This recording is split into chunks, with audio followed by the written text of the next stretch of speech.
I'm Matt Bishar with NAREITWeek.com here in New York City for REITWeek 2015, NAREIT's Investor Forum. Joining me today is John Murray, the President and COO of Hospitality Properties Trust. John, thanks so much for joining us. My pleasure, thank you.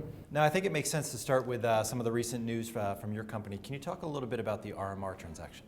Sure. Yesterday morning we announced that HPT, along with three of our sister REITs, SIR, Gov, and SNH, had agreed to acquire approximately 50% of RMR, our external manager.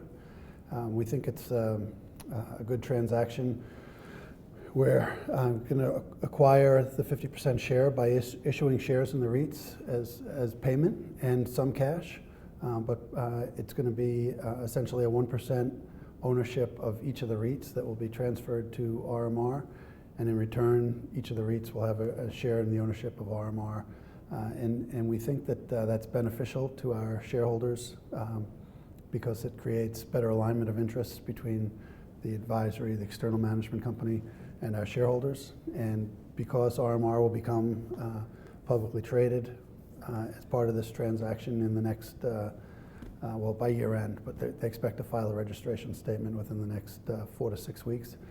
As a result of that, we'll distribute out some of the shares that we buy of RMR to our shareholders. So there'll be, we think, very good alignment of interests, and RMR will become a public company, so there'll be much more transparency about RMR's operations and how the REIT executives get paid. Now, sticking with transactions, but looking at the ones that your company makes in the lodging space, how active do you expect to be, and what sort of competition are you seeing for assets? Sure, it's been very competitive.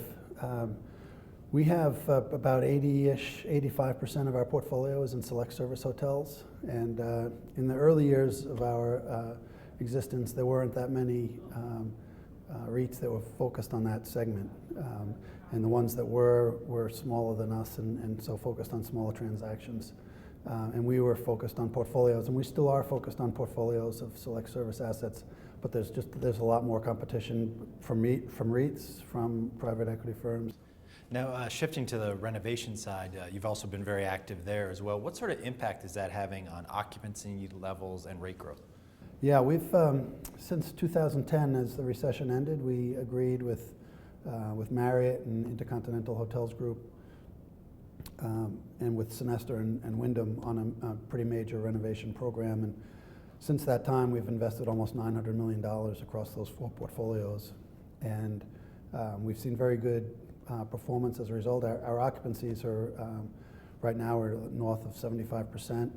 Our rate growth has been very strong. I think in the first quarter, it was up about 8%, the rate. And so RevPAR was up about 10%. And what we've seen now as a beneficial impact of those renovations is for the last 9 quarters, HPT's RevPAR growth has been at least 2% higher than the industry average for 9 straight quarters now. And how have your travel center operations been impacted by the lower fuel costs? And do you have any plans to increase that side of your business? We're going to be acquiring 30 travel centers, an investment of approximately $350 million.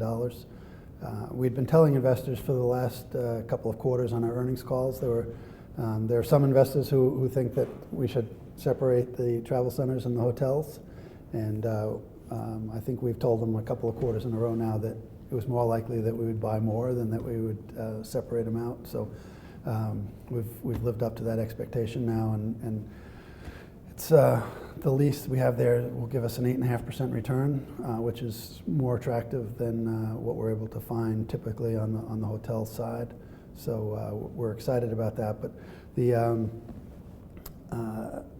the management team at TA has really done a good job on expanding the margins that they get on fuel sales, the cents per gallon margins. But they've also done a good job of altering their customer mix so that there were some wholesale discounters that they had in buying fuel that they were able to get out of their mix, and so their profitability has increased. John, thank you so much for joining us. My pleasure. Thank you. For more on this and other REIT news and analysis, be sure to visit REIT.com.